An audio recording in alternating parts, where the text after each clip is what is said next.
ചില റാപ്പിന്റെ ലിറിക്സ് നോക്കുമ്പോൾ what you call as bars അല്ലേ? അപ്പൊ ഞാൻ അതൊക്കെ പഠിച്ചതാണ്. ഞാനും പഠിച്ചു വരുന്നുള്ളൂ.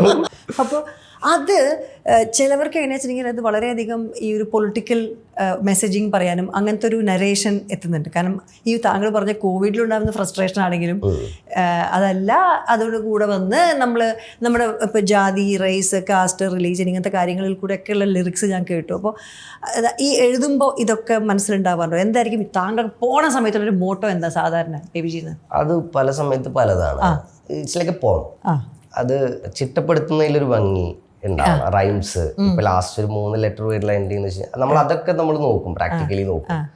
ഒരു കേൾക്കുമ്പോൾ ഒരു ഭംഗി, അത് നമ്മൾ പോം ട്രീറ്റ് ചെയ്യുന്ന പോലെ തന്നെ അത് ട്രീറ്റ് ചെയ്യും. പക്ഷെ അത് നമ്മൾ ഉള്ളിൽ നിന്ന് വരുന്ന വാക്കുകൾ വെച്ചിട്ട് അത് എങ്ങനെ ആക്കുന്നു എന്നുള്ളതാണ്. എനിക്ക് വലിയ അക്ഷരാഭ്യാസം ഇല്ല മലയാളത്തിൽ. അതായത് നമ്മൾ ബുക്കിലുള്ള പദങ്ങളുണ്ടല്ലോ, ഇത് വെച്ചിട്ട് അത് വെക്ക ഇത് വെക്ക, അതിനെ കുറിച്ച് എനിക്ക് വലിയ ഐഡിയ ഇല്ല, പഠിച്ചിട്ടുള്ള. അതായത് പക്ഷെ എൻ്റെ നാട് എന്ന് പറഞ്ഞു കഴിഞ്ഞാൽ അത്രയും ഇതിന് ഭയങ്കര എന്താ പറയുക റിസോഴ്സസ് എന്ന് പറയാൻ പറ്റുമെന്ന് എനിക്കറിയില്ല.